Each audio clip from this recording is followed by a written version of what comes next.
Time now for your forecast first. WRBL News 3 First Alert Weather.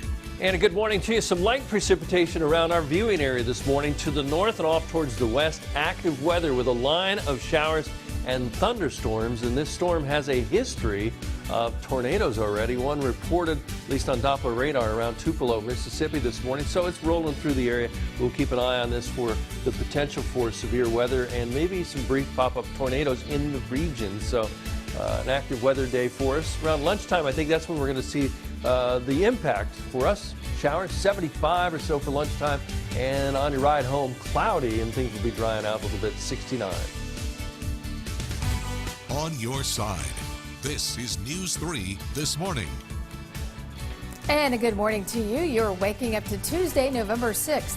Welcome to News 3 This Morning. I'm Tila Stahl. And good morning to you. I'm Greg Loyd. Let's take a look at the morning's top headlines. Here's your News 3 eye-opener.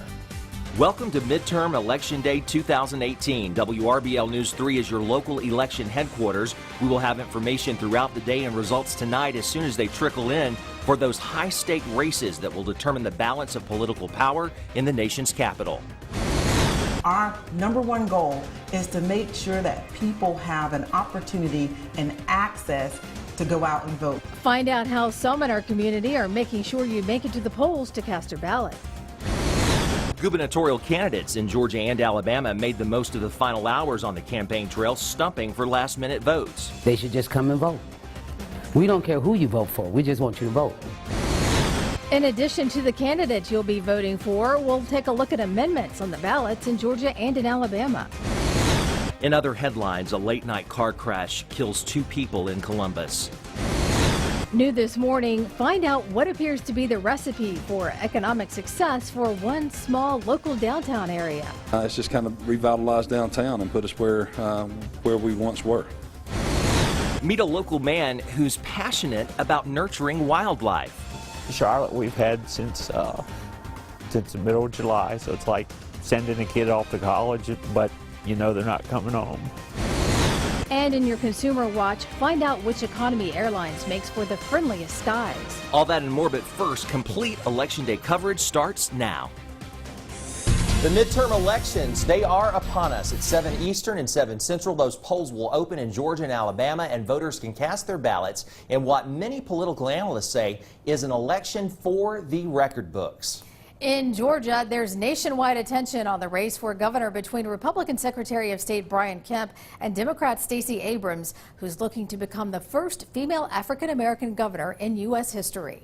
There's also a third-party challenger in the race, Libertarian Ted Metz. The race for lieutenant governor is also expected to be decided by a close margin as Democrat Sarah Riggs Amico takes on Republican Jeff Duncan.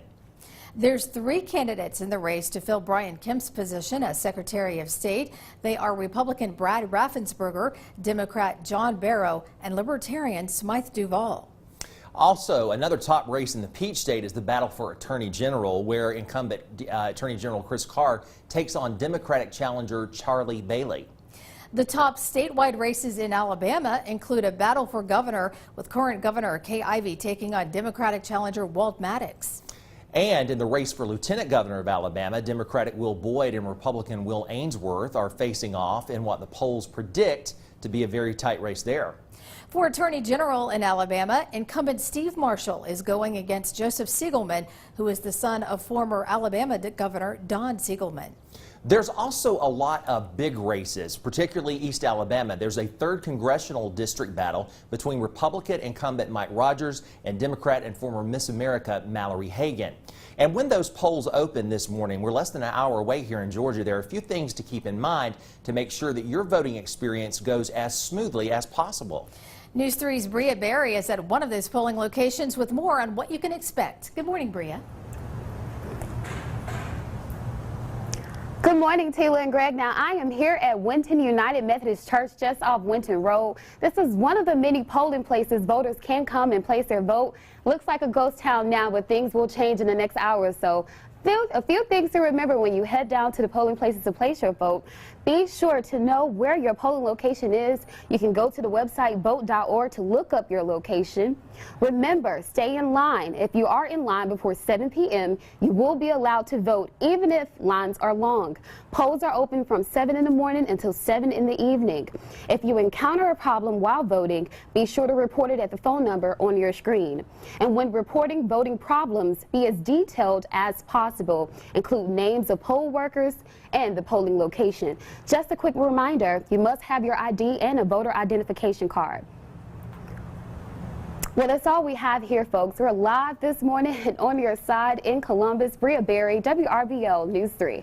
All right. Thank you so much, Bria. Bria, Good for job. that. And keep in mind, you are not allowed to wear anything in relation to a political candidate or party. And we're on your side also this morning with information for people who may have problems getting to the polls today. Local organizations such as the Urban League and NAACP and a few local churches, they are teaming together to help Columbus voters. They're calling the effort the Roll to the Polls and Rock the Vote campaign. News 3's Shakira Speaks has details. Our #1 goal is to make sure that people have an opportunity and access to go out and vote. The Urban League is partnering with local organizations like the NAACP and a few local churches to help get folks to the polls. They're calling it Roll to the Polls and Rock the Vote campaign. The Urban League will serve as the dispatch center for voters who may not have transportation or voters who just want to ride to the voting polls. For these voters, many of them have just decided who to vote for after attending the last-minute rallies held by Brian Kemp and Stacey Abrams. Political science professor Frederick Gordon says it could count. Bottom line is that each candidate needs to get out their message. So galvanizing support at the last second really could make a difference. It could be the tipping point in the election. So what is it about these last-second rallies that have candidates racing against the clock? Well, it's two things. One thing, it's connecting with their base and determining how to get the vote out and certainly reinforcing that perspective. The second part is that you keep making a message, then it potentially brings out new voters as well. And Susan Cooper is trying to get max participation on Tuesday. When we have a client to call in who needs a ride, we will check to see which precinct is closest to that church. Cooper says the Urban League is a very diverse and nonpartisan organization and rides are open to everyone. In Columbus, Shakira Speaks, WRBL News 3. Now, Cooper adds if you don't know which precinct is yours, they'll be glad to look it up for you. Phone lines open in just a few minutes, actually, at 6:30 this morning. They close at 6 tonight. That's to ensure that everyone gets a ride and makes it in line before those polls close. Now, if you or anyone else needs a ride, simply call 706-322-6840, and you can visit our website, WRBL.com, if you missed the number or need more information. Tila? Republican Brian Kemp made a stop in Columbus yesterday to close out his campaign stops around the state. Kemp is flying around the Peach State in a last-minute push for votes. The Secretary of State says the Valley vote will be key in deciding the state's next governor.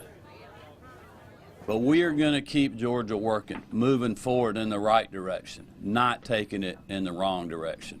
But we need your help and we need your support to get the vote out. We need a heavy turnout. So y'all join with us. Let's keep fighting. Kemp attended a rally with President Trump on Sunday, calling this election a fight for our future and accusing his opponent Stacey Abrams of running a dishonest campaign. Well, on the Democratic front, Stacey Abrams will be pushing for last-minute votes here in Columbus today.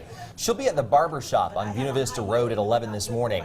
Now, yesterday, Abrams said rival Brian Kemp is, quote, abusing his power, end quote, by calling for a last-minute investigation into the Georgia Democratic Party over what Kemp claims is an attempt to hack the state's voter registration system.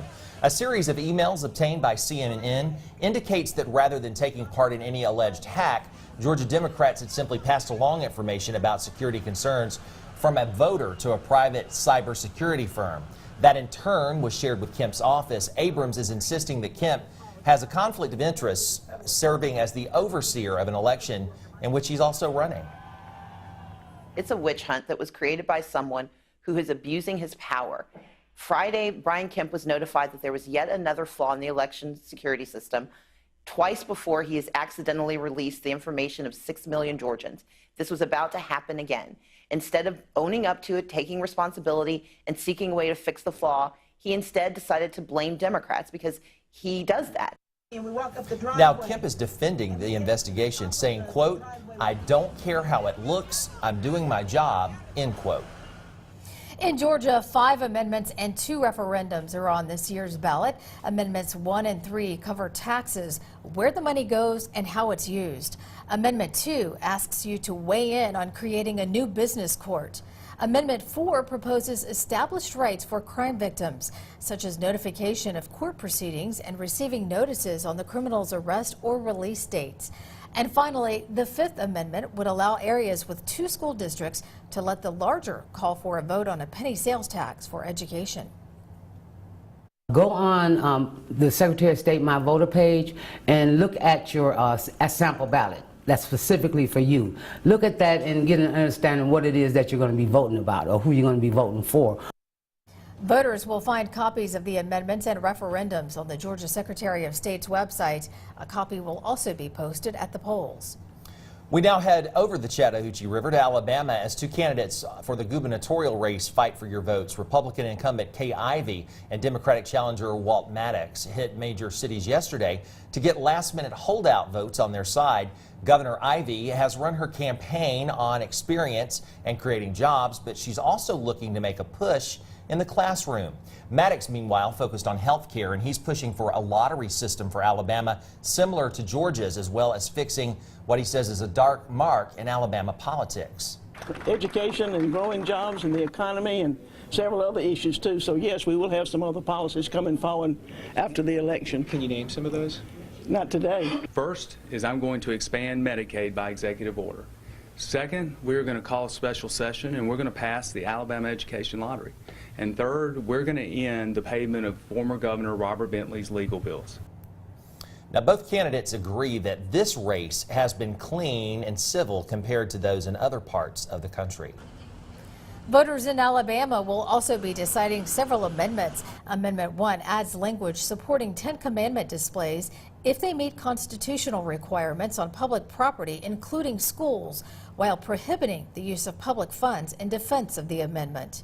Statewide Amendment 2 would declare Alabama as a pro-life state, supporting the rights of unborn children, while adding Alabama does not protect or fund abortion rights.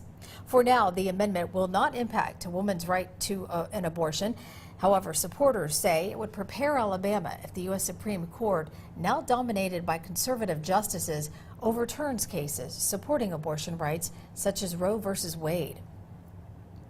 And a reminder to join News 3, your local election headquarters, tonight for our coverage of the midterm elections. We'll go over results from the top races in Georgia and in Alabama. A local political expert will join us in the studio to break down the races that affect the Valley the most. It's all on a special election edition of News 3 Night Watch. That's at 11 Eastern, 10 Central. In a developing story that happened overnight that we're following this morning, the Muskogee County Coroner's Office confirms that 2 people are dead as a result of a crash on Victory Drive and Jackson Avenue just before 11 last night. The exact cause of that wreck is unknown, but what we do know is that it involved a semi-truck and at least 1 car. The identities of the victims are not yet released. Their bodies have been sent for an autopsy. There's no word this morning on any other injuries associated with that accident or how many occupants were in those vehicles. With the holidays approaching, you may be looking for your next flight. A look at how airlines fared in customer service next in our Consumer Watch.